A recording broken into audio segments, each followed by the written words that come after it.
Entonces vamos a hablar de los, digamos que en teoría ya acabamos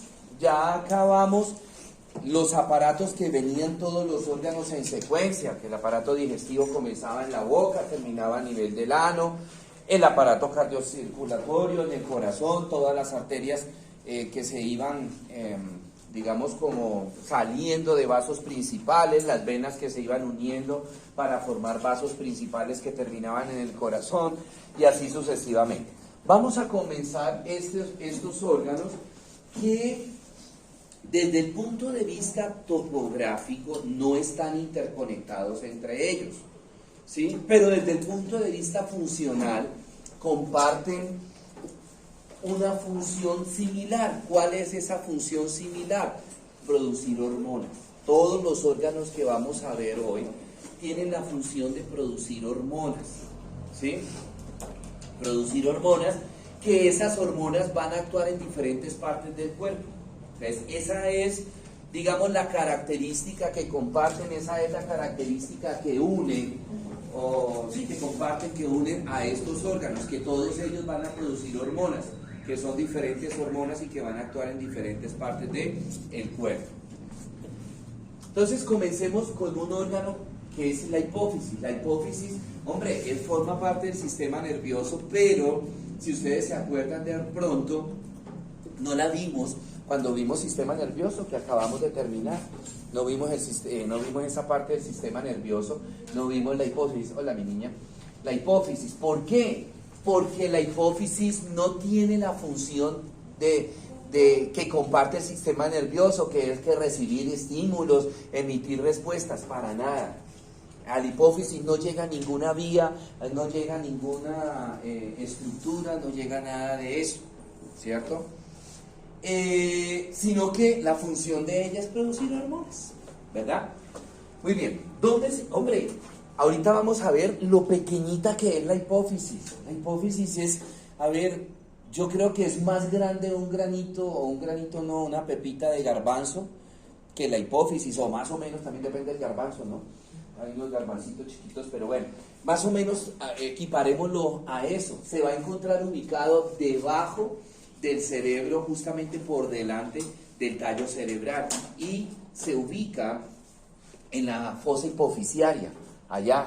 ¿En su merced se acuerdan dónde queda la fosa hipofisiaria? ¿En qué hueso? ¿Dónde? ¿En qué hueso? ¿En qué hueso? En el hueso del cráneo. ¿En qué hueso se encuentra la fosa hipofisiaria? Oye, no jodamos, que ya se les olvidó. ¿Y qué vamos a hacer si el examen es acumulativo?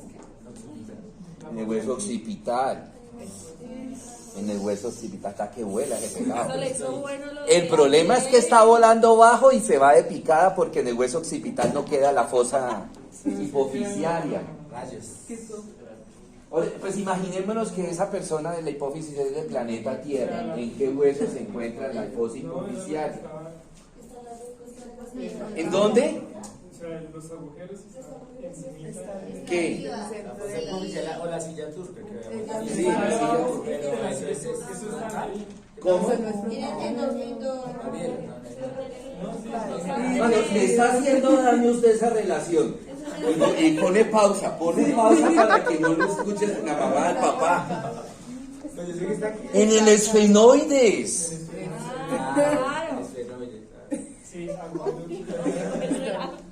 Definitivamente voy a poner unos temas acumulativos del examen, para el examen final. Y tanta rollo me apoya. Muy bien.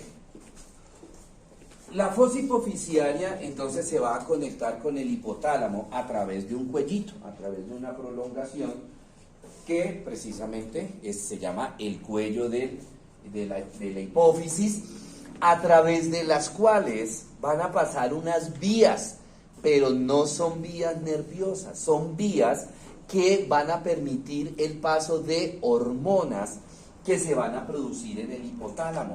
Todo el cuerpo, o mejor dicho, la actividad de la hipófisis se maneja a través de un estímulo que viene de la hipófisis, del hipotálamo, y se maneja un eje que se llama hipotálamo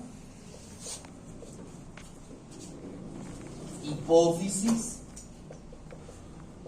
órgano. ¿Qué quiere decir eso? El hipotálamo produce unas hormonas estimuladoras para la secreción de, pues todo depende de lo que se vaya a secretar. Esa secreción, ¿dónde viaja? Viaja a través de ese conducto que llega a la hipófisis. ¿Para qué? Para que la hipófisis produzca esa hormona que el hipotálamo le está diciendo produzca. Y esa hormona va a viajar a través de una serie de conductos a unos órganos. ¿Sí? Ahorita vemos el ejemplo, ya con una específica. Entonces, acá tenemos el hipotálamo, ¿cierto? Acá tendríamos el tálamo, el hipotálamo, y acá tendríamos el tercer ventrículo. Entonces, miren, ese es el cuello. Están pasando estos conductos que el hipotálamo produce una sustancia estimuladora de una secreción, llega y esos conductos se distribuyen a toda la hipófisis. ¿Para qué? Para que la hipófisis reciba esta orden y empiece a liberar la hipófisis esa hormona, ¿cierto? Y de aquí viajará esa hormona a través de unos conductos hacia diferentes partes del cuerpo. Y ahorita cuando veamos las hormonas vamos a ver hacia qué partes del cuerpo va a llegar, ¿sí? La hipófisis se divide en dos partes, en una hipófisis anterior y en una hipófisis posterior. La hipófisis anterior también se llama adenohipófisis y la hipófisis posterior se llama neurohipófisis. Ese nombre adenohipófisis me está diciendo de la constitución. Entonces la adenohipófisis, la palabra adeno significa glándula. Entonces la constitución de la adenohipófisis será una constitución de tipo glandular y la neurohipófisis será de tipo nervioso, ¿sí? Mire la hipófisis, mire el tamaño del cerebro, mire el tallo cerebral acá y compárenlo, pues podemos ver la dimensión. Hombre, y tan grande que es esa función de la hipófisis en semejante órgano tan pequeñito, ¿sí? Muy bien. Entonces, como les decía, se divide en dos partes, la adenohipófisis o hipófisis anterior y la neurohipófisis o hipófisis posterior. Resulta que anteriormente se hablaba de una hipófisis media, pues que está entre la hipófisis anterior y la hipófisis posterior, pero realmente desde el punto de vista funcional para los neurólogos no tenía relevancia dividirla, ¿sí?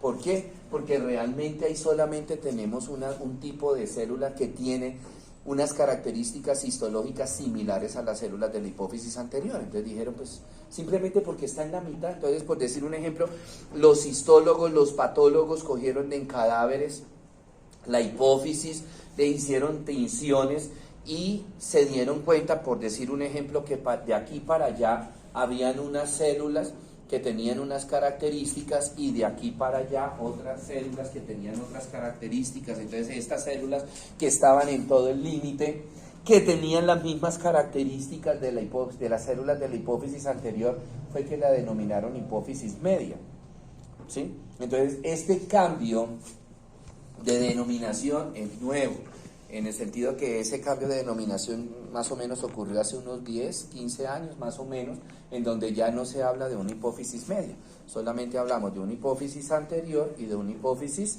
posterior. Bueno, entonces acá en una resonancia tenemos la fosa hipofisiaria, esa sería el seno esfenoidal, tengo la fosa hipofisiaria, ¿cierto? Y aquí está la hipófisis, miren lo pequeñita que es la hipófisis. Y veamos ahora lo importante, porque ella va a comandar las funciones de muchísimos órganos, ¿sí? Bueno, tenemos entonces hipófisis anterior, las hormonas que produce. ¿Qué hormonas produce la hipófisis anterior? Entonces, produce la hormona estimulante del crecimiento, produce las hormonas gonadotróficas, es decir, la FSH y la LH, produce la hormona estimulante del tiroides, produce la adrenocorticotropina, ¿sí? y produce la hormona estimulante de los melanocitos. Eso hipófisis anterior. En cuanto a hipófisis posterior, produce solamente dos hormonas, que son la oxitocina, ¿sí? y produce la hormona antidiurética. ¿Correcto? ¿Ya? Sí. ¿Y por qué llegó tarde? Sí. Oiga, hago una... Bueno, comencemos. Bueno, en la hipófisis anterior hay un tipo de células que con la tinción normal de lienza captan el color, captan ese tinte, lo captan y se tiñen de rojo. Y esas células van a recibir el nombre de células acidófilas. Hay otras células que no captan el tinte y se quedan de un color azul, se captan de azul. Esas células son células basófilas. ¿Sí? Entonces, empecemos a hablar de las hormonas. Vamos a hablar de cada una de estas hormonas. Entonces, empecemos a hablar por la primera, la prolactina. También es denominada hormona luteotrópica, ¿cierto? ¿Qué hace esta prolactina? Estimula el crecimiento y el desarrollo de los acinos mamarios, estimula el crecimiento y el desarrollo de la glándula mamaria en la mujer. ¿Sí? La prolactina solamente se produce en la mujer, por eso nosotros los hombres no tenemos crecimiento mamario. La glándula tiroides, la glándula mamaria en nosotros los hombres es una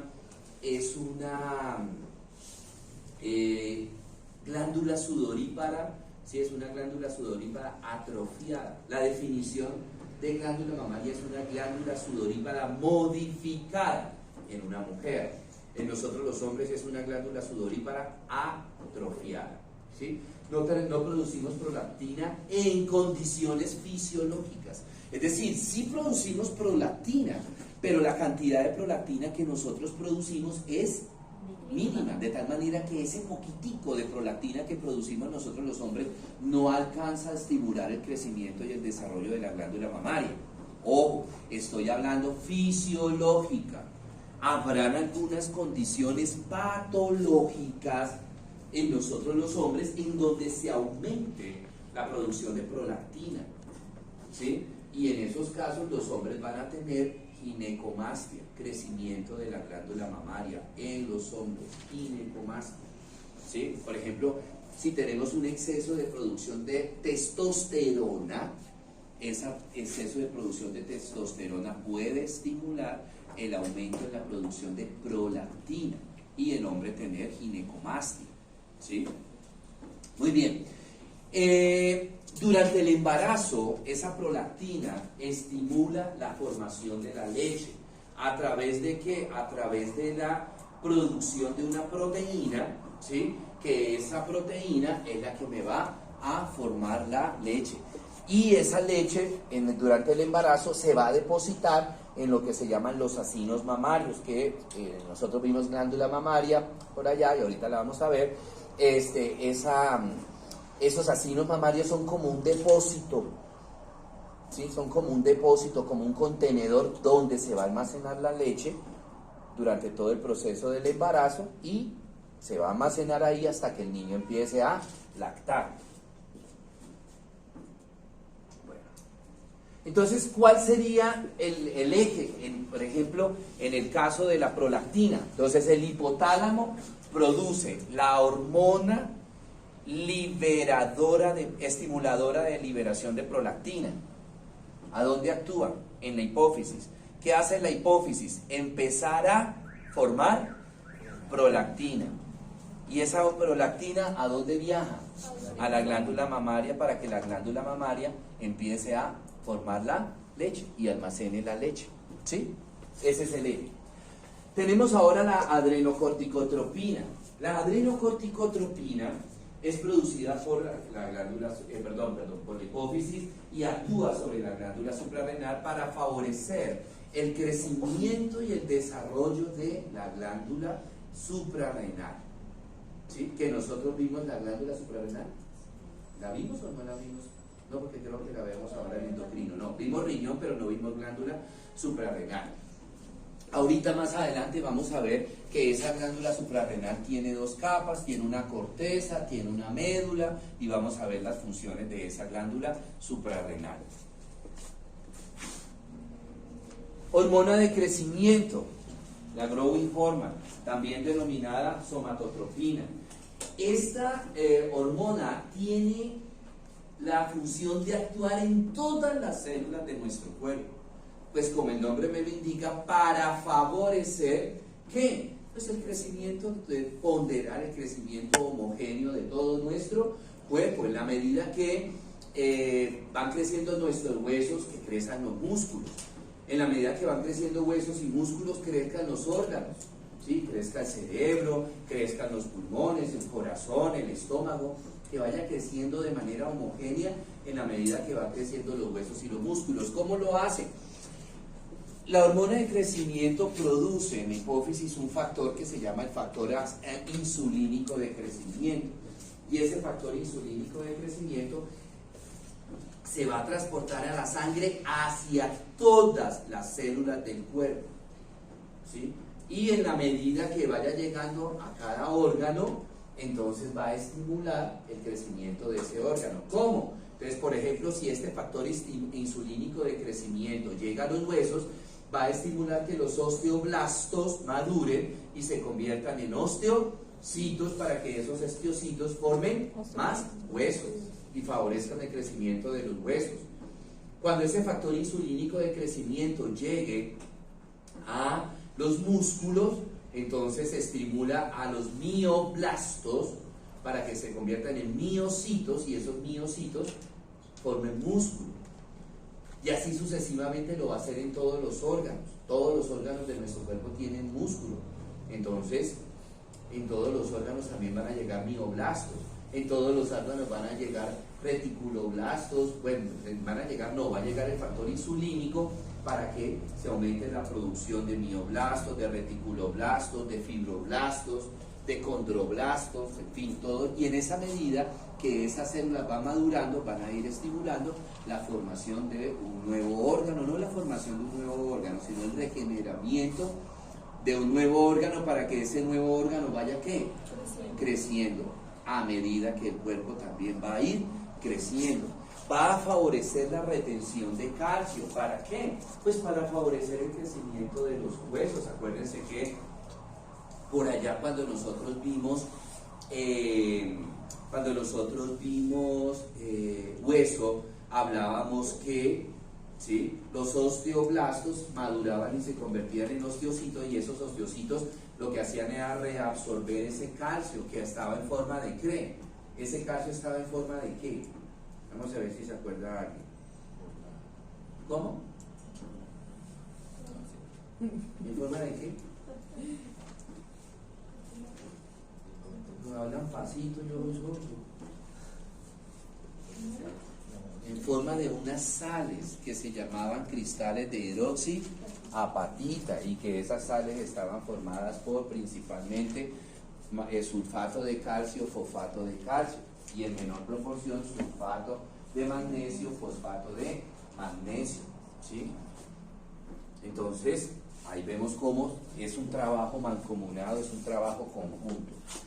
Bueno, favorece también la síntesis de proteínas a nivel muscular.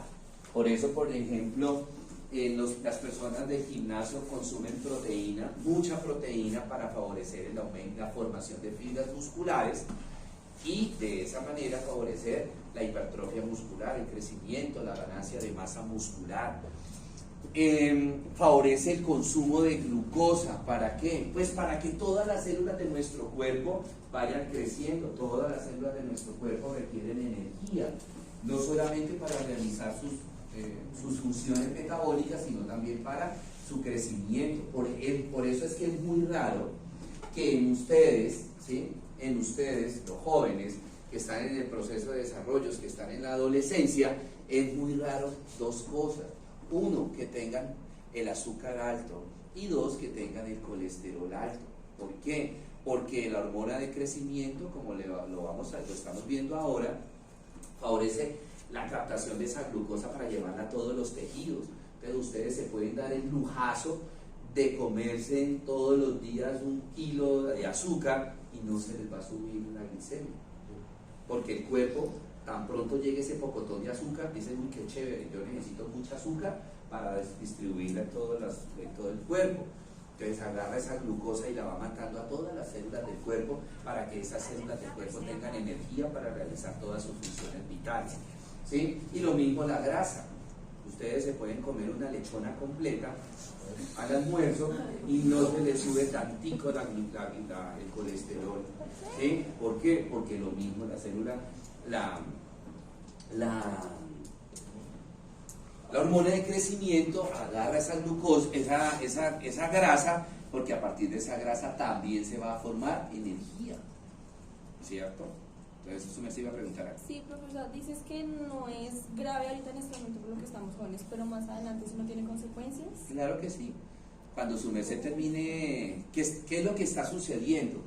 Que yo estoy sobreesforzando, si yo como mucho azúcar, estoy sobreesforzando a esas células para que conviertan todo ese pocotón de glucosa y todo ese pocotón de grasa, la conviertan en energía. Y no solamente en energía, sino depositarla en las grasas para que cada célula de nuestro cuerpo tenga la suficiente cantidad de glucosa para hacer sus funciones metabólicas. ¿Qué estoy haciendo? Sobreesforzando la célula. ¿Y qué puede pasar? Llega un momento en que ya el proceso de crecimiento de ustedes se detiene, ¿sí? Se detiene y empezamos una meseta que va de los 22, 23 años hasta los 40 años. Ahí en ese periodo de meseta las células quedaron cansadas, agotadas. Entonces, ¿qué va a suceder? Que cuando llegue glucosa, ya la célula está cansada y va a trabajar a media marcha. Y ahí es donde es peligrosa que se le suba al paciente la glicemia y el colesterol. ¿Sí? Señora. Ya tenga el azúcar alto, No es normal, pero ese paciente ya tiene una diabetes juvenil. ¿Hay algún problema en ese paciente? puede que haya nacido con ella. Puede sucederse que haya nacido con una diabetes, habría que mirar, o puede ser que tenga algún trastorno metabólico, ¿sí? Que no es normal, entonces por eso se le desarrolla la diabetes, ¿verdad? La obesidad también incluye, ¿cierto? Igual, se comporta de igual manera, ¿sí? Se comporta de igual manera, correcto. Bueno, muy bien. Seguimos con la hormona de crecimiento, ya vimos lo de los huesos, la masa muscular, promueve la lipólisis, lipograsa, lisis, ruptura, lo que hablábamos ahorita. Listo. Ahora pasamos a la tirotropina, que es la hormona también llamada hormona estimulante del tiroides. Ella va a favorecer, pero que es que no me está cayendo la gota. Lo siento, está cayendo, es que yo veo a cacharro. Perdón, tengo dos cositas de agua y una está cayendo por fuera, porque yo veo que ahorita cuando entramos al salón estaba limpio y ahora está lleno de agua. Bueno. Ahorita mientras que yo estoy en la conferencia, ustedes tienen la tarea de contar cuántas gotas caen. La tirotropina, hormona estimulante del tiroides. ¿Qué hace la tirotropina? Favorecer el crecimiento y desarrollo de la glándula tiroides. Y ahorita más adelante vamos a ver la glándula tiroides. ¿Para qué? Pues para que esa tiroides comience a producir T3 y T4, que ahorita cuando veamos tiroides. Ojo, la tirotropina la tirotropina no produce T3 y T4, sino que estimula la tiroides para que la tiroides produzca T3 y T4. Además, favorece la formación de una proteína que se llama la tiroglobulina, ¿sí? No les doy el cuento ahorita más adelante porque es un poco complejo. Y también va a favorecer la tiroides, la captación de yodo. Estas tres son funciones ¿de quién? De la tiroides, ¿sí? Son funciones de la tiroides. Lo que hace la tirotropina es estimular el crecimiento y desarrollo de esa glándula tiroides para que esta glándula tiroides haga esto, correcto. Bueno. La hormona estimulante de los melanocitos. Nosotros en la piel, en la capa basal, tenemos unas células que se llaman células germinales o melanocitos. Y esos melanocitos van a producir un pigmento que se llama melanina. Y esa melanina es la que nos va a dar el color de la piel. Entonces, a mayor cantidad de melanina que tengamos nosotros en la piel, el color de la piel será más oscurito. A menor cantidad de melanina o de melanocitos, pues la producción de melanina será mucho más baja, entonces seremos más blancos, ¿cierto? Profe, en el caso de que una persona le da vitiligo, ¿por No tiene melanocitos. Profe, con unas 3 gotas por fuera. No tiene. Señora. Pero con unas 3 gotas por fuera. ¿Qué? No, pero es mientras que yo me voy. La mitad del salón cuenta cuántas gotas caen dentro y la otra mitad cuántas caen por fuera. En los pacientes que tienen vitiligo, que es, no sé si ustedes han visto, que es esa enfermedad donde es por parches, ¿sí? Que son blancos completamente, inclusive precisamente esta semana estaba mirando, hay una modelo que se ha hecho muy famosa que tiene vitiligo. Entonces hay unas zonas que es completamente blanco, no tienen color en la piel. Entonces en esa zona no hay melanocitos. O sea, es por partes. Es por parches. Pero si la persona, por ejemplo, nace, digamos que desarrolla el vitiligo por ahí a los 30 años. No, el vitiligo es desde pequeños. Pero eso es depende, o sea, mientras que uno crece porque hay muy avanzado y otro con el Sí, claro, tiempo, claro. ¿cierto? Lo que pasa es que, acuérdate que la hipófisis, cuando el niño nace, hasta que el niño entra en la adolescencia, la actividad de la hipófisis es mínima, porque no se ha madurado todavía. Pero tan pronto el niño entra en el desarrollo, ¿sí? Empieza el proceso de maduración de esa hipófisis, entonces cuando ya empiezan a aparecer, por ejemplo, lo vamos a ver ahora, los caracteres sexuales secundarios por FSH y LH. En el caso de que el niño tenga la predisposición pues del vitiligo, comienza a desarrollarse el vitiligo más, porque al principio el niño tiene son zonas pequeñitas como lunarcitos completamente blancos, ¿sí? Ahora, lo mismo por ejemplo con los pacientes que tienen albinismo. Eso iba a decir, ¿ellos no tienen melanina? Tampoco, pero en ellos sí es generalizada. En el vitiligo es por parches. Hay unas zonas de la piel que sí tienen melanocitos y otras no tienen melanocitos. En el albinismo no hay nada de melanocitos en ninguna parte del cuerpo, ni siquiera a nivel del folículo piloso. Profe, y eso no es curable, eso es para siempre. Profe, y las personas que tienen como lunares pero así grandes, digamos una parte así. O sea, sí, que tienen una grandísima. Los nebus ya son lunares, ya hay los nebus se llaman, los lunares se llaman nebus, hay una concentración exagerada de melanocitos, ¿sí? Profe, ¿lo del vitiligo es hereditario? Congénito. Profe, ¿qué tan cierto es que al causar vitiligo es porque hay disminución de glóbulos rojos o eso no tiene nada que ver? No, nada que ver. Glóbulos rojos, anemia, disminución, anemia. ¿Sí? Bueno, ahora tenemos las hormonas gonadotróficas, la folícula estimulante y la luteinizante, que por allá en reproductor masculino y femenino vimos. ¿Qué hace la folícula estimulante? Si ustedes se acuerdan, es precisamente iniciar el proceso de maduración de los folículos, que luego continúa en ayuda con la luteinizante. Estimula la producción de estrógenos, ¿cierto? Y en el hombre estimula el proceso de espermatogénesis. La otra gonadotrófica es la luteinizante, que la luteinizante continúa, cuando se acuerda que les decía que cuando la mujer deja de sangrar, la luteinizante le sigue ayudando a la FSH a madurar el folículo. Recordemos que la luteinizante es la encargada de la ruptura del ovario para la ovulación. La formación del cuerpo lúteo, que es el sitio, el cuerpo lúteo se le llama al sitio donde se rompe el ovario y sale el folículo maduro. Estimula la secreción de progesterona y en el hombre estimula las células de Leydig para que las células de Leydig produzcan testosterona. Bueno, eso en cuanto a la hipófisis anterior o a la hipófisis. Preguntas sobre hipófisis anterior. Cuando una persona tiene cáncer de tiroides porque le dan yodo, si el abono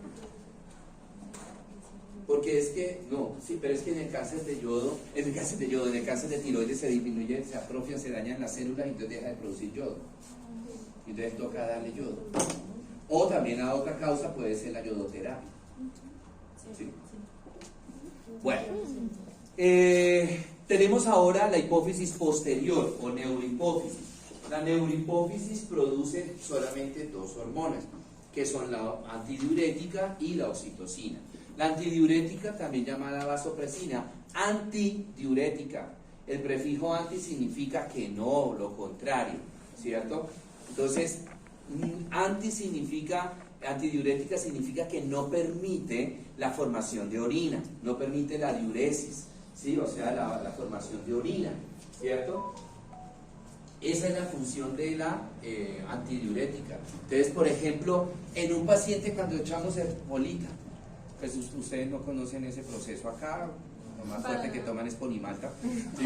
Agua con gas. ¿Cómo? Agua con gas. Agua con gas y para sentir el efecto de las burbujas, ¿cierto? Entonces, las cosas que son diuréticas, por ejemplo la cerveza, por ejemplo, eso sí yo sé que de pronto lo han comido, la papilla, ¿sí? Hay fruta, el melón, que son diuréticos, y cuando se consume medicamentos diuréticos que se le da a los pacientes hipertensos, que se le da a los pacientes cardiópatas, ¿qué es lo que hace ese medicamento? ¿Qué es lo que hace la cerveza? ¿Qué es lo que hace la patilla, el melón? Inhibir esta enzima, esta hormona.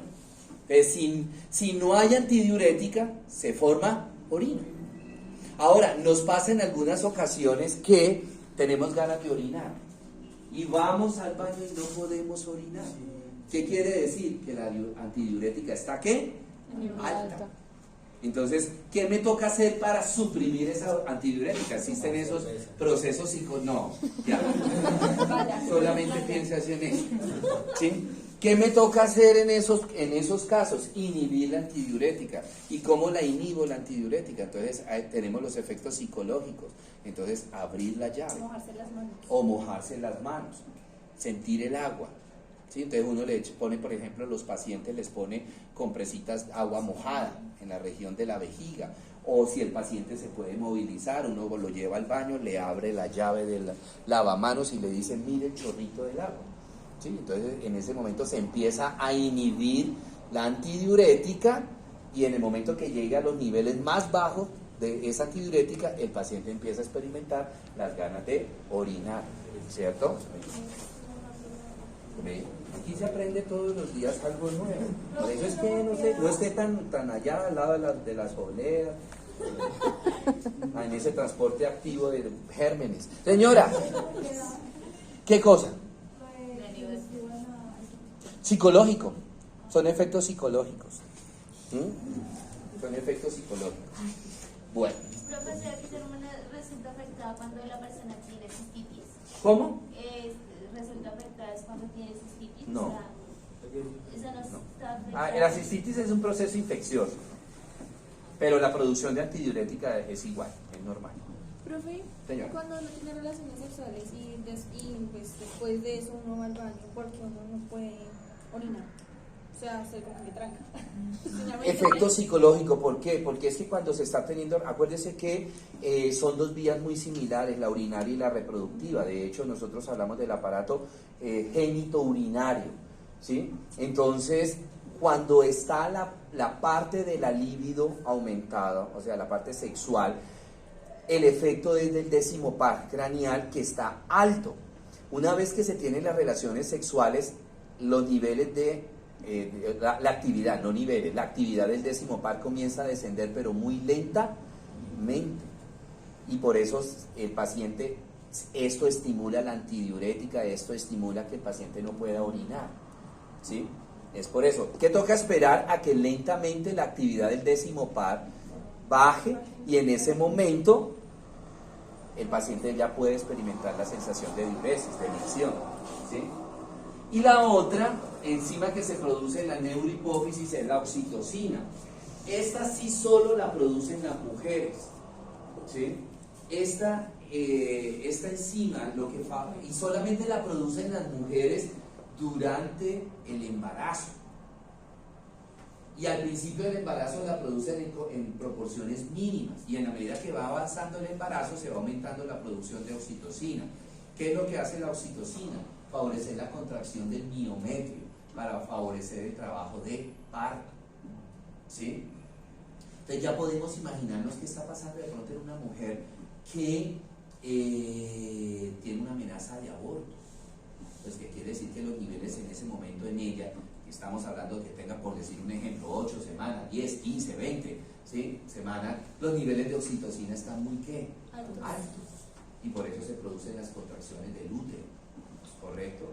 Y no solamente el aborto, también el parto prematuro, que de pronto la paciente tenga 30 semanas, si tiene contracciones uterinas, es un parto prematuro, ¿cierto? Y fuera de eso, la oxitocina favorece la salida de la leche, ¿sí? En la lactancia. Quien produce la leche es la prolactina. La prolactina llega y la almacena en los acinos mamarios y ya. Para que salga esa leche se necesita la oxitocina. Por eso es que, digamos que en la medida que van subiendo los niveles de oxitocina en la mujer, también en algunas ocasiones, sin estar lactando todavía, no ha nacido el bebé, empieza a salirle leche por la mama, ¿sí?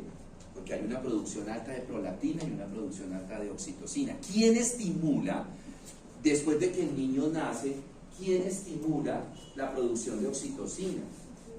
La succión del pezón, ¿sí? Entonces, la oxitocina me generó el trabajo de parto. Empezó a liberar grandes cantidades de oxitocina que llegan al músculo miométrico, ¿sí? Empieza ese miometrio a contraerse, se produce la salida del bebé, se produce el expulsivo y se produce también el alumbramiento. El expulsivo es la salida del bebé, el alumbramiento es la salida de la placenta, ¿sí? Inmediatamente ¡fum!, se pega un bajón la oxitocina, ¿sí? Especialmente el bajón de oxitocina se experimenta una vez se produce el expulsivo, ¿sí? Entonces se baja bastante la oxitocina, pero yo necesito que salga la placenta, necesito el alumbramiento. Entonces, uno que le manda a las mujeres, sóbense los senos, las mamas, cuando están ahí en el trabajo de parto, sóbense las mamas, y ese sobace, ese masajearse las mamas, es el efecto como si fuera la succión del bebé. Entonces nuevamente comienza a producirse la oxitocina y comienza otra vez el miometrio a contraerse y se va desprendiendo la placenta y se produce el alumbramiento. Más o menos el periodo de tiempo para el alumbramiento es 20 minutos después del expulsivo. Listo, salió la placenta, otra vez los niveles de prolactina se bajan. A las 3 horas de haberse producido el nacimiento, entonces se produce la lactancia. Le ponen al bebé para que empiece el bebé a succionar el pezón, y ese es el estímulo para que nuevamente los niveles de oxitocina comienzan a subir. En ese momento que los niveles de oxitocina comienzan a subir, se empiezan a contraer los acinos mamarios y empieza a salir la leche. Pero cuando la mujer, la mamá no puede dar leche. ¿Por qué? Puede ser porque la producción de prolactina durante el embarazo fue muy baja. Puede ser porque de pronto la producción de prolactina fue normal, pero tiene pezón invertido. Puede ser porque todo esté normal, sino que tenga una mastitis, una inflamación, una infección. Si dura, por ejemplo, aproximadamente una semana para ¿Cómo? de la leche. Cuando dura aproximadamente una semana para que comience a expulsar la leche. O sea, que se debe. La producción de prolactina fue baja, y una vez que comience la oxitocina a aumentarse, estimula también a la prolactina para que la prolactina se aumente y se aumenta la producción de leche. Porque ¿Sí? una mamá no se puede levantar de una silla y decir, quédese ahí apenas vio algo. Hombre, porque es que en el expulsivo y en el alumbramiento hay pérdida de sangre, y eso le puede generar hipotensión y se puede caer la paciente. ¿Y por qué el semen en las últimas semanas provoca el parto? El semen tiene dentro de las proteínas y las enzimas que tiene el semen, actúan sobre el miometrio. Actúan sobre el miometrio para ayudar a la expulsión, que sea más fácil la contracción del miometrio. Entonces, por eso es que, por ejemplo, se le puede decir a la paciente que es una pregunta muy frecuente cuando van al ginecólogo y le dicen, bueno, doctor, ¿hasta cuándo puedo tener relaciones sexuales con mi esposo? ¿No? Puede tenerlas durante todo el embarazo, porque el semen le va a ayudar a que las contracciones sean más favorables. Ahora, por eso es que tampoco se aconseja que durante el embarazo, en el caso de las primeras semanas de gestación, tengan relaciones sexuales muy frecuentemente, porque eso puede estimular el aborto, ¿sí? Entonces sí, pueden tener relaciones sexuales, pero digamos no muy seguidas, no diariamente o 3 veces al día, no. No, hay gente que desayuno, almuerzo, comida. Bueno, ok. Entonces acá tenemos las diferentes hormonas que se producen por la adenohipófisis y por la neurohipófisis, ¿cierto? Bueno, entonces lo que les decía, en el hipotálamo se produce la hormona liberadora de gonadotrofina o de adrenocorticotropina o de tirotropina, en fin, ¿sí? ¿Y dónde va a actuar esta hormona liberadora? En la hipófisis. ¿Y qué hace? Pues estimula la producción de esa hormona que va a actuar en un órgano determinado que ya hemos visto un poco. Bueno, muy bien. Nuevamente aquí tenemos la hipófisis, este es el seno esfenoidal, acá tenemos la hipófisis, la fosa hipofisial. Bueno, muy bien. Acá tenemos los conductos a través de los cuales viaja, este es el hipotálamo, la secreción de la hormona liberadora que va a llegar o a la adenohipófisis o va a llegar a la neurohipófisis. Listo. ¿Preguntas, dudas, inquietudes? ¿Qué horas son? Sí, chicos, dejemos ahí por lo que les comentaba. Entonces, y les explicaba el por qué. Porque la cantidad de prolactina que nosotros producimos es mínima, ¿sí? Y esa prolactina que nosotros producimos, esa ínfima cantidad, no alcanza a ser suficiente para estimular a los receptores y favorecer el crecimiento de la glándula mamaria, a menos que, también les decía hace un ratico, que el paciente tenga una patología, el paciente hombre, ¿no?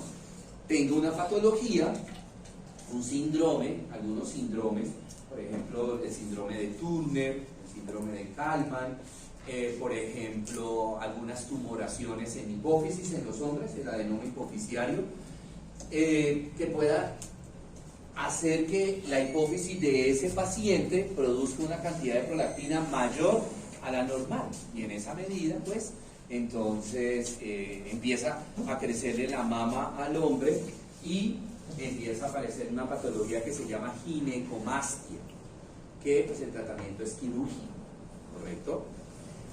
No es muy frecuente el cáncer de mama en los hombres, no es muy frecuente, pero los pacientes que tienen ginecomastia, que en su momento hagan ginecomastia, esos pacientes entonces tienen el antecedente de la ginecomastia, tienen una predisposición de desarrollar cáncer de mama. Predisposición, no es que sí o sí van a hacer cáncer de mama, no, es una predisposición. Bueno, ¿cómo está constituida la mama? Entonces la mama está constituida por principalmente dos cosas: tejido adiposo, o sea grasa, y tejido glandular. Y además de esto, dos estructuras que son el pezón y la areola. Muy bien, el tejido adiposo quizás es uno de los componentes mayores de la glándula mamaria. Ese tejido adiposo en cada mujer varía la cantidad y por ende, pues eso va a hacer que la glándula mamaria en las mujeres nunca sea la misma, ¿sí? Siempre serán de diferentes tamaños, por así decirlo, de diferentes volúmenes, ¿verdad? El tejido, hay un ligamento en la parte posterior de la mama pegado al músculo pectoral mayor que se llama el ligamento suspensorio. Ese ligamento suspensorio es el que se encarga de que en la mujer la mama, digamos que sea derecha, por así decirlo. Es decir, que la palabra que voy a usar es que sea central, ¿sí? Pero que con los años, como ligamento que es, y como cualquier célula de nuestro cuerpo, con los años va perdiendo la tonicidad de ese ligamento, ¿sí? Y no solo con los años, en la medida, ese no es que se presenten ya hoy día muy frecuentemente, con el peso de, digamos, de la mama por la prolactina cuando está lactando, entonces también se va perdiendo la tonicidad. ¿Qué quiero decirles con esto? Que antiguamente, de repente nuestras abuelitas, no sé, de pronto ustedes son muy jóvenes, no sé, los papás, las familias eran multíparas, ¿sí? Eran familias súper numerosas. Entonces imagínense, por ejemplo, les cuento el caso de mi abuela, 19 hijos, ¿sí? Eso sí, ¿verdad? No conocieron el televisor, ¿verdad? Pues imagínense 19 y 2 abortos. De todas maneras, ¿sí? La mama se llenó de leche y eso pesa y favorecía que se perdiera digamos, la tonicidad del esfínter, y por eso las mamas se tornan péndulas, o sea, se cae la glándula mamaria por la pérdida de la elasticidad o la tonicidad de este ligamento suspensorio. Muy bien. ¿Para eso hay cirugía? Para el ligamento suspensorio no hay cirugía. Por eso una conducta de muchas mujeres hoy día, que por ejemplo cuando están en tercero, cuando estoy hablando de cáncer de mama, que uno de esos factores de riesgo es la no lactancia. Por eso es que, por ejemplo, hoy día se ve una tendencia, especialmente en modelos y todo eso, de no lactar, ¿sí? De no lactar. No quiero lactar. ¿Por qué? Porque la lactancia les va a generar que la mama se torne un péndula, se caiga. Y pues obviamente su cuerpo, no solamente hablo de las mamas, su cuerpo es su fuente de ingreso, ¿no? Entonces, si tienen una mama caída, las mamas están caídas, ¿sí? Pues eso no va a ser llamativo. Entonces, por eso prefieren suprimir la lactancia para que el ligamento no pierda tanta tonicidad, ¿cierto? Muy bien. El tejido glandular es el otro componente de la glándula mamaria. La mama está constituido en la parte más profunda por un depósito donde se va a almacenar la leche, que se va a llamar los acinos mamarios, ¿sí? Y a partir de esos acinos mamarios salen unos conductos que se llaman conductos galactóforos. Más o menos salen entre 12 a 15 a 25 conductos galactóforos. ¿De qué depende? Depende de el tamaño de la mama. Entonces, si la mama de la paciente es pequeña, pues saldrán pocos conductos galactóforos, pero si la mama es bastante grande, saldrán hasta 25 e inclusive más conductos galactóforos.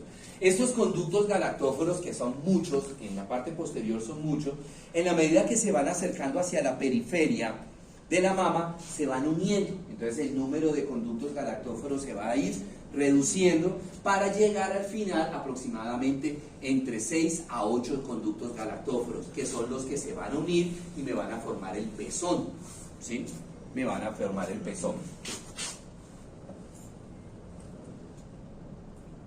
Bueno, el pezón. Y finalmente la areola, que es una zona hiperpigmentada de piel que está alrededor del pezón. Lo que ustedes ven amarillito clarito esa es la parte del tejido adiposo, y lo que ustedes ven en azulito son la parte glandular. Específicamente estos son los depósitos, son los acinos mamarios, y de ahí salen estos conductos galactóforos para formarme el pezón.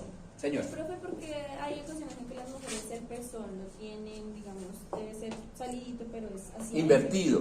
Esa es falta de desarrollo del pezón. Fisiológicamente, aunque no es muy fisiológico, es falta de desarrollo del pezón. ¿Sí?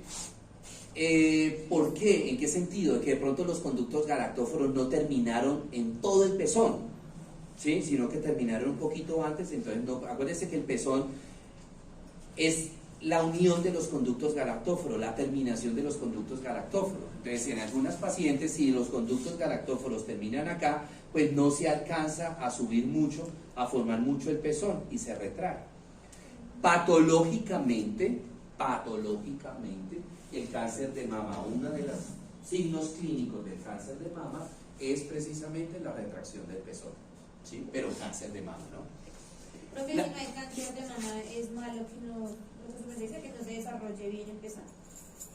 ¿Que si es malo para qué? ¿Para un cáncer? No, o sea, si es malo para la mujer.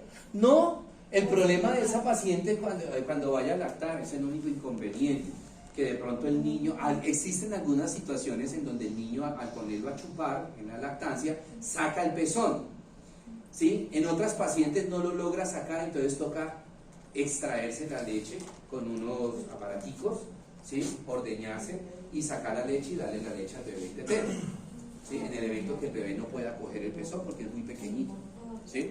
Bueno, la mama está dividida en cuadrantes, tenemos 2 cuadrantes superiores, 2 cuadrantes inferiores. Los cuadrantes se dividen en superior medial, superior lateral, inferior medial, inferior lateral y la axila. Esta división topográfica, ¿por qué es? Esa división topográfica es para las lesiones, ¿sí? Entonces, que los radiólogos, cuando hacen las ecografías, cuando hacen las resonancias y toda esa cuestión, pues si ven alguna masa, pues especifiquen en qué cuadrante está. Se aprecia una lesión nodular en el cuadrante superior medial, superomedial. Entonces ya el médico, el mastólogo, pues ya sabe a dónde dirigirse, ¿cierto? Además de que hoy día no lo digo que ahora recientemente, sino hace muchos años, que también sirve para las niñas cuando se hacen las exploraciones manuales de la mama. Entonces que lo tienen que hacer por cuadrantes, de manera ordenada por cuadrantes, preferiblemente iniciar por el cuadrante superior medial y de manera antihoraria bajar todos los cuadrantes, ¿sí? Y finalmente la región de la axila. ¿Por qué? Como vamos a ver ahorita, el mayor drenaje linfático de la mama se da hacia los ganglios axilares, ¿sí? Se da hacia los ganglios axilares. Bueno, la irrigación de la mama está irrigada por muchas arterias, 3 ramas muy importantes que son la arteria torácica interna, la arteria axilar y la aorta. De la arteria torácica interna se dividen las arterias intercostales anteriores, y por allá cuando vimos tora lo vimos, esa arteria torácica interna, que me va a dar ramas que van a irrigar principalmente los cuadrantes mediales, o sea el superomedial y el infraremedial. Tenemos la arteria torácica lateral y toracoacromial, que ambas son ramas de la arteria axilar. Estas torácica lateral y toracoacromial me van a dar ramas principalmente para los cuadrantes externos, superexterno e inferoexterno. Tenemos las arterias intercostales posteriores que se van a originar de la aorta torácica y me va a dar ramas principalmente para lo que son los cuadrantes inferiores, o sea el inferomedial y el inferolateral, y la arteria frénica, que me van a dar ramas principalmente para todo lo que es la parte de la piel, la región cutánea de la mama. El drenaje linfático es igual, el drenaje venoso, perdón, es igual. Muy bien, entonces acá tenemos la arteria torácica interna, dándome las ramas que van a irrigar los cuadrantes mediales. Tenemos las arterias toracoacromial y torácica lateral, que me van a dar ramas para los cuadrantes laterales. Y aquí a este nivel estarían las intercostales posteriores, de este lado, y la frénica inferior. En cuanto, bueno, acá tenemos igual, la vena torácica interna, la vena toracoacromial y torácica lateral. En cuanto al drenaje linfático, la glándula mamaria es uno de los órganos que tiene mayor cantidad de nódulos linfáticos, ¿sí?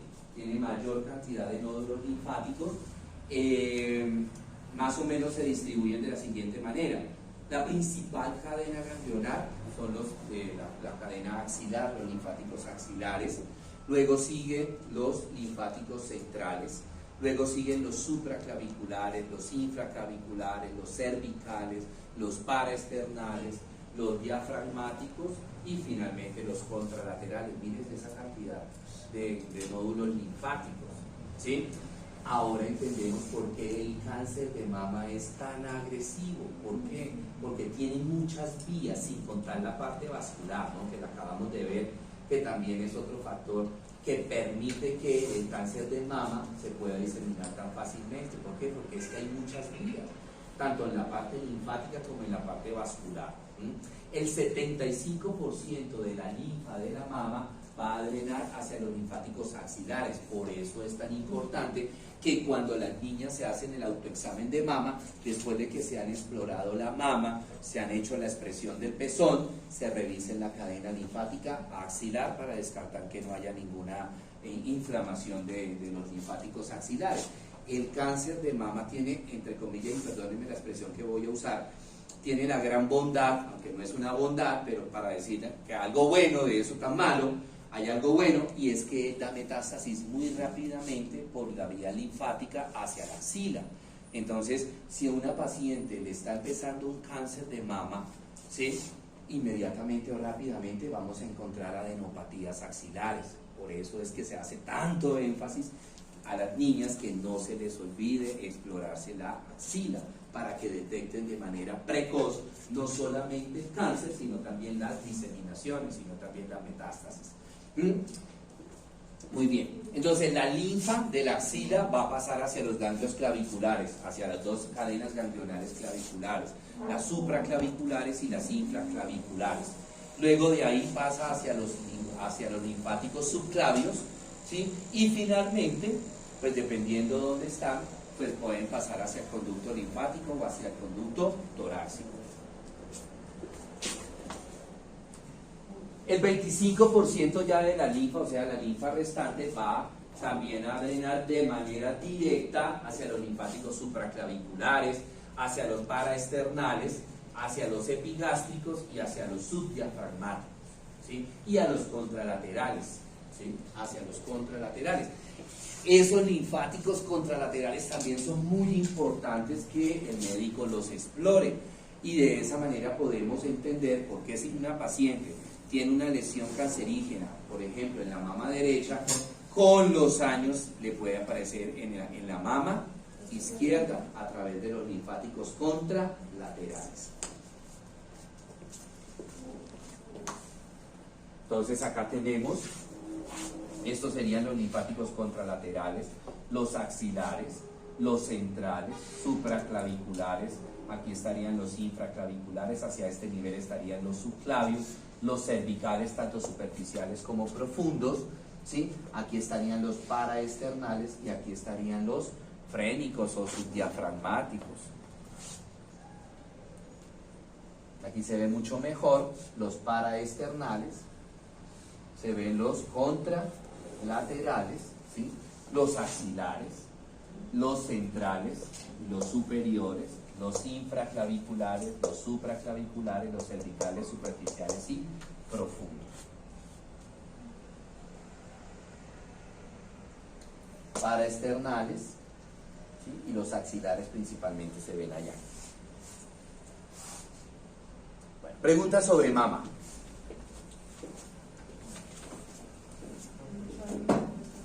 ¿No question? Pasemos ahora a la tiroides.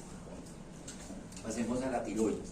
La glándula tiroides es una glándula que se encuentra ubicada en la región anterior central del cuello, justamente por delante de un cartílago que forma el esqueleto de la epiglotis, de la laringe, que se llama el cartílago tiroides. Ese cartílago tiroides es el que, allá en su momento que hablamos nosotros de laringe, les decía que es el que nosotros conocemos vulgarmente como la manzana de Adán. Esa glándula tiroides tiene dos lóbulos tiroideos, uno izquierdo, otro derecho, unidos formándome un repliegue que recibe el nombre de el istmo tiroideo, ¿correcto? Más o menos se encuentra la tiroides a la altura de C5 hasta T1, la vértebra C5 hasta la vértebra T1. Bueno, perdón un momentico, les voy a explicar cómo es la fisiología.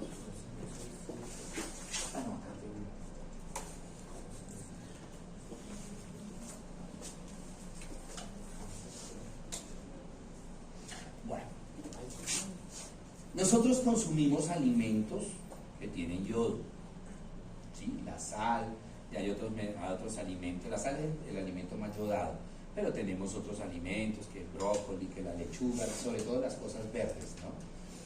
Tienen yodo. El rábano, que no es verde sino rojo, también es una fuente altica de yodo. Entonces nosotros consumimos ese yodo, y la glándula tiroides, a través de unas células que se llaman folículos tiroideos, se encargan de coger ese yodo y de empaquetarlo vía 4 moléculas de yodo, y eso es lo que se va a llamar tetrayodo nina o T4. ¿Sí?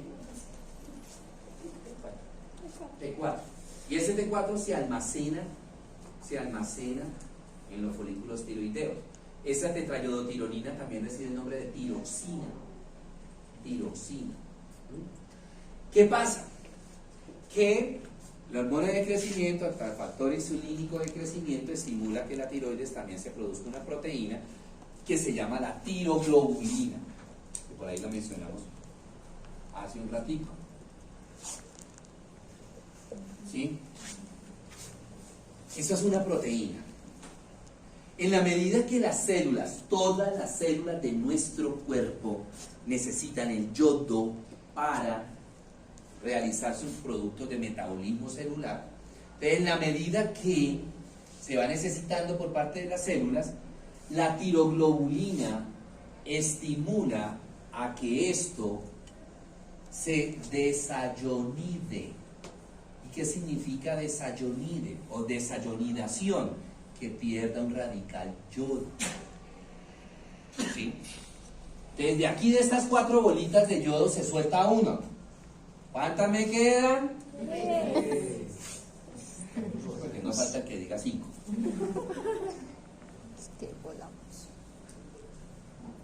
Y entonces se va a llamar triyodotironina o T3. Y me quedó un radical yodo suelto, ¿cierto?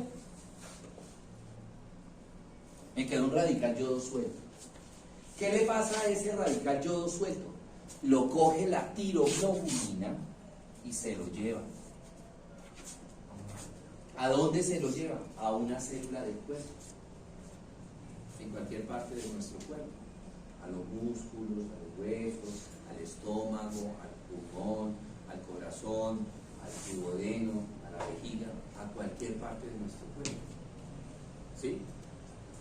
Eso es como funciona la tiroides. ¿Correcto? Seguimos comiendo cositas con sal, seguimos comiendo cositas con yodo. Entonces lo que hace el folículo tiroideo a través de la tiroglobulina es coger, venga, ustedes 4, únanse acá. ¿Y formé qué? La T4. ¿Cierto? Y llegó la tiroglobulina y le dice, usted suéltese que me la necesito llevar. Quedaron ellas 3 solitas. Triyodotironina. La tiroglobulina se lleva ese yodo para una célula del cuerpo. Y después llega más yodo. Dice, ay, aquí hay 3. Me voy a pegar a ellas. Y entonces, ¿qué se formó ahora?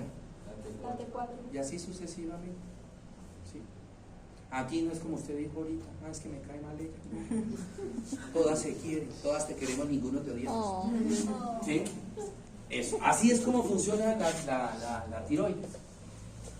Y por allá en patología, si Dios quiere, si nos da vida, si seguimos trabajando acá, pues vamos a ver las patologías de la tiroides. O que haya mucha producción de T4, hipertiroidismo, o que haya muy poca producción de T4, hipotiroidismo. ¿Eso porque hay más probabilidad que cáncer de tiroides? ¿Cómo? Porque hay la probabilidad de que cáncer de tiroides. Uno, la predisposición, y 2, también la vascularización, y 3, hoy día hay muchas cosas exógenas que están predisponiendo a la mujer, sobre todo a la mujer, al cáncer de tiroides. ¿Cuál creen ustedes que es ese factor, esa situación exógena que independiente de la herencia, ¿no? Ojo, hago una aclaración y si Dios quiere el año entrante, el semestre entrante me van a escuchar. Los cánceres no son hereditarios, lo que se hereda es la predisposición, no la enfermedad, la predisposición, ¿sí? Que si yo a esa predisposición le agrego otros factores, pues la probabilidad de que yo sufra de ese cáncer va a ser ¿qué? Cada vez más alta, ¿sí? Eso. Entonces, ¿cuál es ese factor exógeno que sumado, perdón, ya le dije que le doy la palabra, cuál es el factor exógeno que sumado a la predisposición hace que la mujer tenga mayor riesgo de sufrir cáncer de tiroides? Por aquí lo estoy viendo, espera a ver si ya vi 1, 2, 3, 4 factores de riesgo. 4 personas con ese factor de riesgo. ¿Cuál es? ¿Un factor de riesgo? Sí, factor de riesgo. Como el Profe, cuando dices, Señora, profe, cuando dices para la exposición, ¿qué es? probabilidad de que yo sufra cáncer. Ah, probabilidad. De pronto por la mala alimentación. ¿Mala postura? No, pues yo los veo todos aquí bien alimentados. Ustedes se alimentan mejor que uno. Mire, ahora la muestro un botón. No se equivoca. ¿Cuál es ese factor de riesgo? ¿Los aretes? No. Mira, Cigarrillo. ¿Ah? Cigarrillo. No, yo no los veo fumando. Que ni los vea yo fumando delante de mí. ¿Señora? No.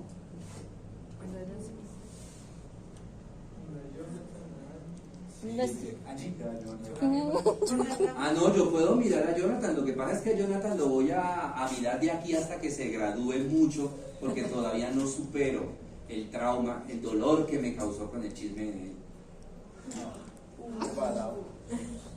Que yo le dije y se lo cumple el día de que se gradúe, allá, cuando lo esté nombrando yo a él. ¿Dónde están los papás de este niño? ¡Ah, chismoso! Volviendo morbo. Y le contaré.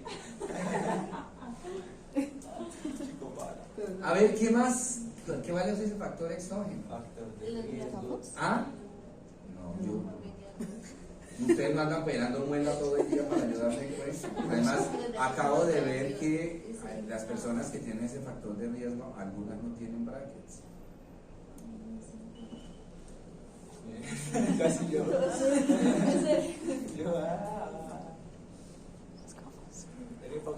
Lo hacen frecuentemente. Anteriormente lo hacían mucho las mujeres, hoy día lo hacen mujeres y hombres.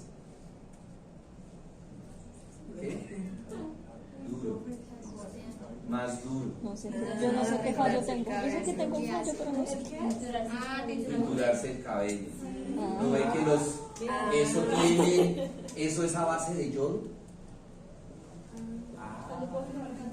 Y en algunas ocasiones, ustedes las mujeres saben, bueno, ustedes los hombres también, porque a ver, usan primero una sustancia decolorante que tiene yodo y luego el tinte que tiene yodo. Ahora, primero, que cuando se hacen esos procedimientos, yo lo digo así, de esta manera coloquial, ya quedan esclavizados a seguir haciéndoselos no sé cada cuánto, 3, 4, 6 meses. Y fuera de eso, ¿cuánto tiempo duran ustedes con el tinte puestos ahí? 20 minutos, media hora. Una hora. Y el cuero cabelludo tiene mucha vascularización y absorba ese yodo, ¿Mm? Exacto, ¿para dónde se va ese yodo? Para tiroides.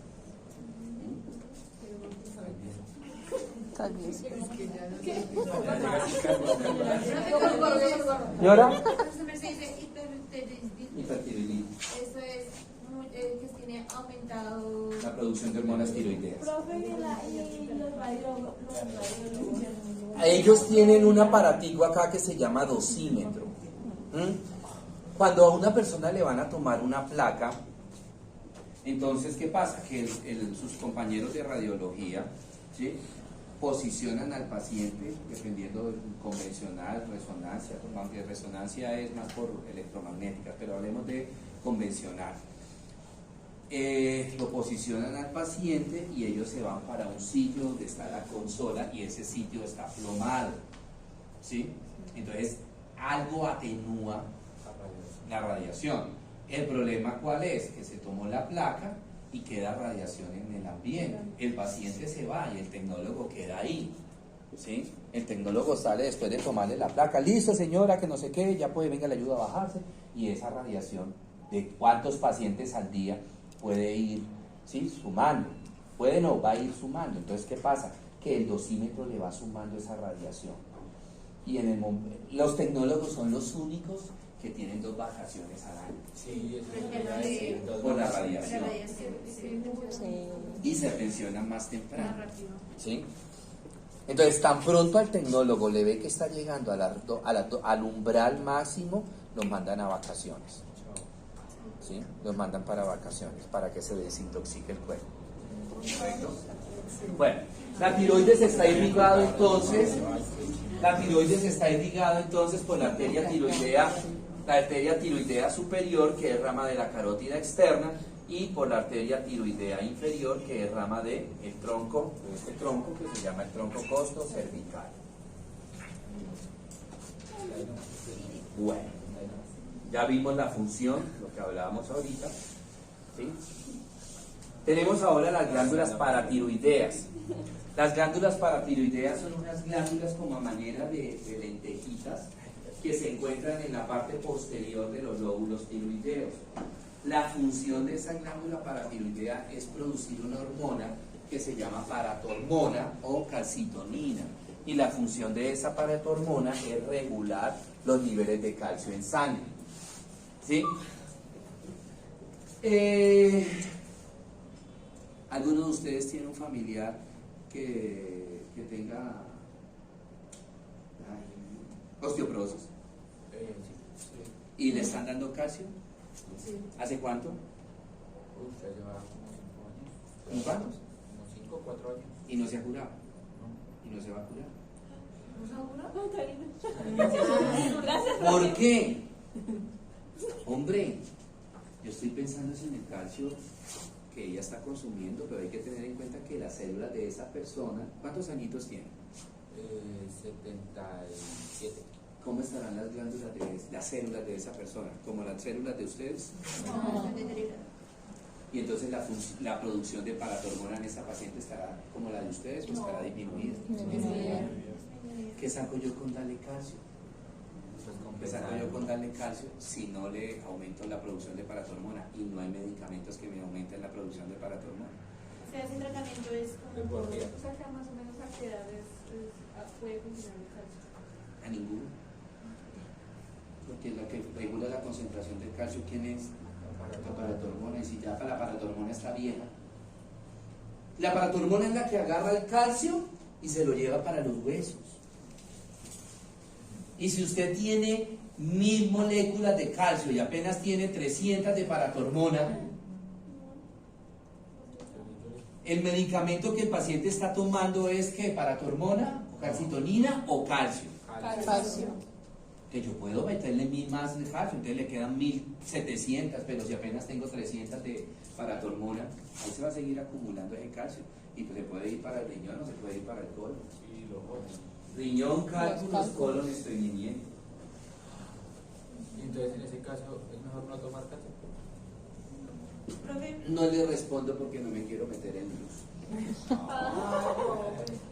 profe, ¿es verdad que la tiroides puede afectar a cualquier parte, a cualquier órgano del cuerpo? Claro, ¿no ve que la tiroides a través de las hormonas tiroideas interviene en todo el metabolismo de las células de nuestro O cuerpo? sea, a los ojos también. Todo. Porque hay una, Todas las células de nuestro cuerpo necesitan yodo para poder hacer su metabolismo celular. porque dicen que hay una tiroides que engorda y la otra que El hipertiroidismo adelgaza, el hipotiroidismo engorda. Bueno, aquí mire, por detrás tengo las paratormonas. Tengo la glándula paratiroidea.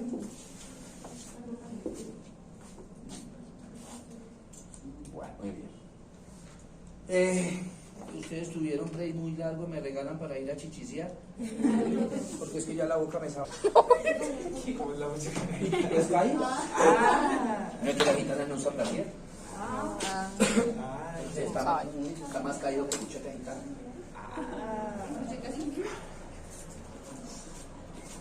No solamente morfo se aprende, o se aprende morfo de una manera más poca. Bueno, listo. El vaso. El vaso es un órgano que, a pesar de que se encuentra en el abdomen, él no forma parte o no participa en el proceso de la digestión. ¿Sí?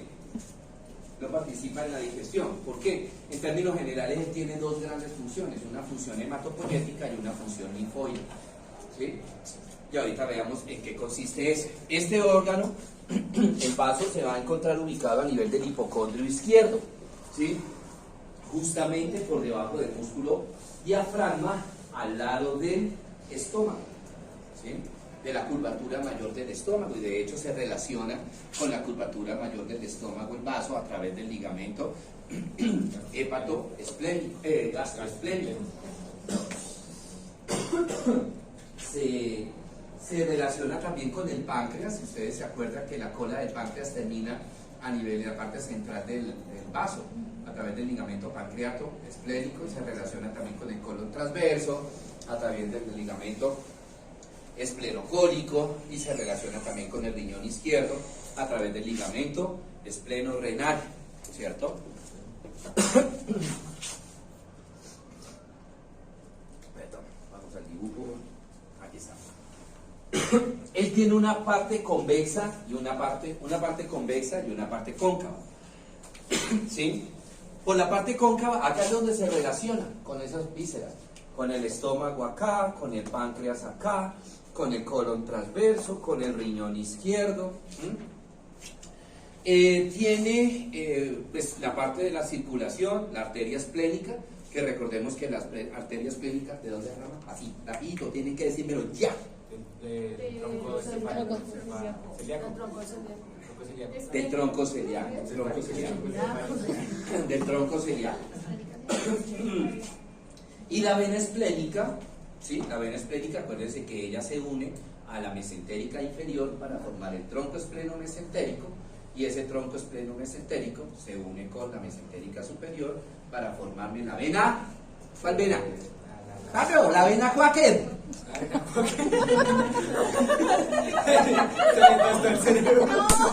Digo, la vena Quaker.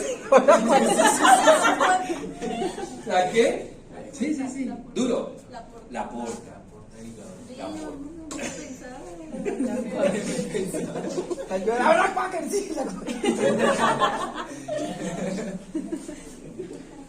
Listo. Les decía que tiene dos funciones el vaso. Mírenlo acá, la parte pues ahí está alejadito, ¿no? Pero eso está más pegadito. ¿Sí? Con el páncreas, con la cola del páncreas. ¿Sí? Ahí tenemos la vena esplénica, esta, uniéndose con la mesentérica inferior para formarme el tronco espleno-mesentérico, y este tronco espleno-mesentérico unirse con la mesentérica superior para formarme la porta. Aquí tenemos un vaso real, la parte cóncava, donde tenemos el lirio esplénico, tenemos la arteria esplénica y la vena esplénica. Acá, ahora sí, aquí tenemos ya bien real el vaso con el páncreas, hígado, y aquí iría la parte del estómago, ¿cierto? Les decía que él tiene dos funciones, una función hematopoyética y una función inmunológica. La función hematopoyética es, o se basa en que cuando los glóbulos rojos viejos pasan por el vaso los destruye. ¿Para qué? Para estimular a la médula ósea que forme nuevas células sanguíneas. O sea que el vaso es el que va haciendo como que regenere la sangre. ¿Sí? ¿Como la pizza, profe? No, sino que en la medida que llega por la arteria esplénica los glóbulos rojos, el vaso inmediatamente detecta los... Porque el glóbulo rojo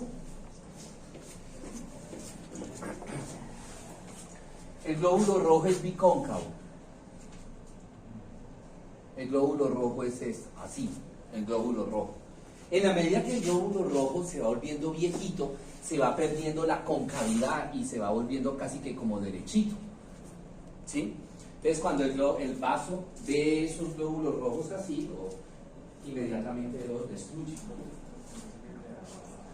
Ese vaso que a veces sufrimos porque estamos corriendo es que se inflama la cápsula esplénica, el peritoneo que está recubriendo el vaso. Es profundo porque dice que... Oiga, me cayó mi agua acá también. Yo ya me bañé esta mañana. Tocaba baño mañana. ¿Cómo me dices? Porque a uno le da vaso o eso... Una pregunta duro. Juana Blanco.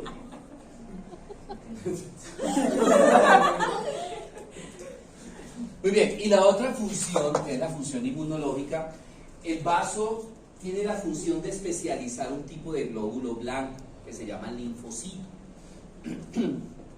Los linfocitos que tenemos nosotros normalmente son linfocitos T, porque se forman en el timo, ¿sí? Linfocito T, ¿verdad?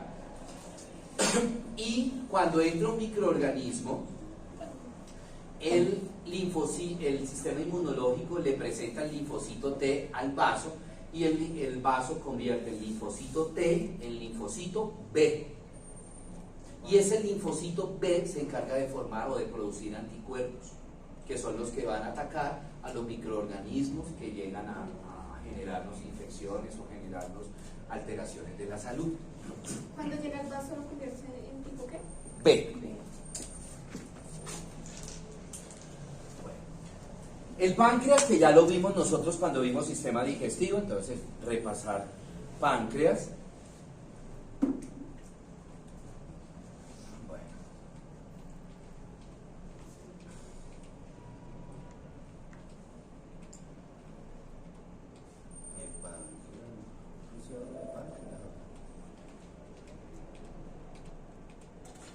La glándula suprarrenal, supra, arriba, renal, riñón. Entonces son unas glándulas que se encuentran en la parte superior de cada riñón, tanto del riñón izquierdo como del riñón derecho. Las dos glándulas suprarrenales no son iguales en cuanto a la forma, ¿cierto? La glándula, vamos al dibujito.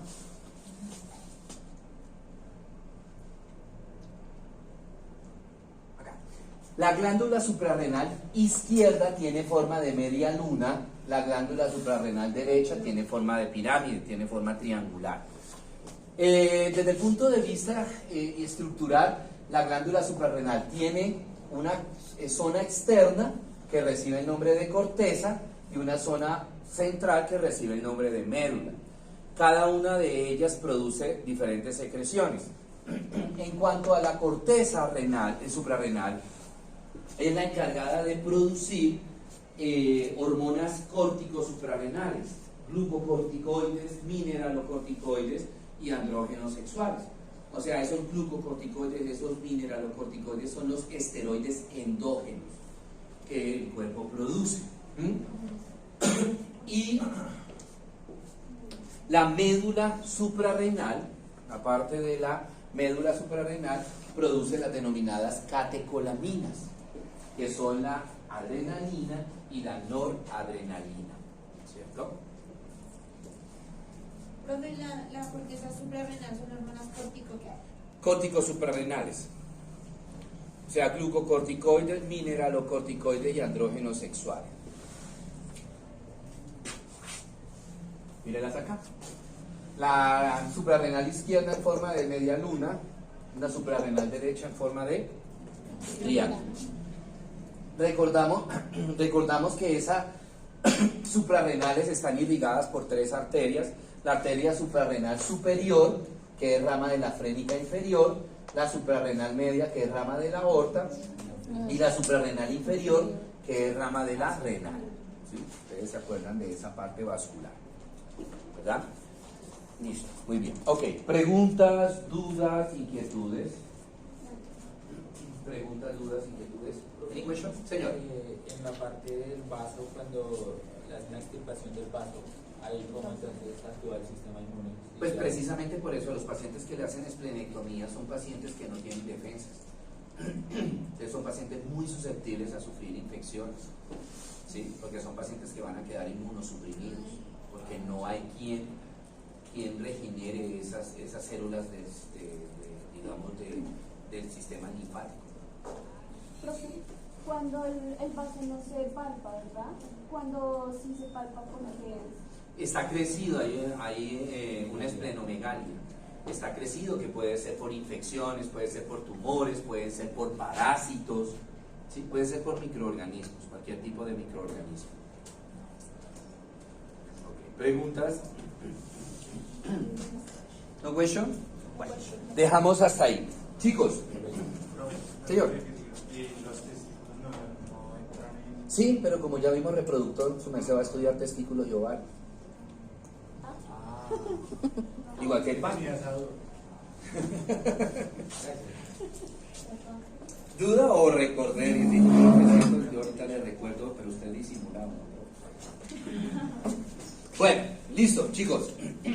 Entonces, para la próxima clase, chicos, vamos a empezar a ver las estesias.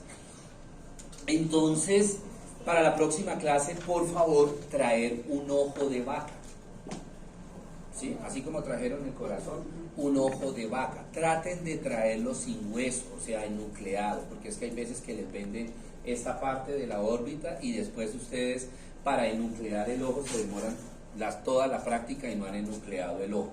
Entonces traten de comprar solo el ojo y traten de comprar no solo la bolita, no solo el globo ocular, sino que se los vengan con un poquito de la parte de atrás donde está la grasa. ¿Para qué? Para ver los músculos extrínsecos de los ojos, ¿sí?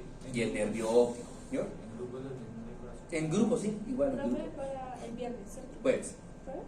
para el jueves. Para el jueves. Y el jueves tenemos quiz. ¿Sí? ¿Listos? Bueno, chicos. Entonces dejamos hasta ahí. ¿Listo?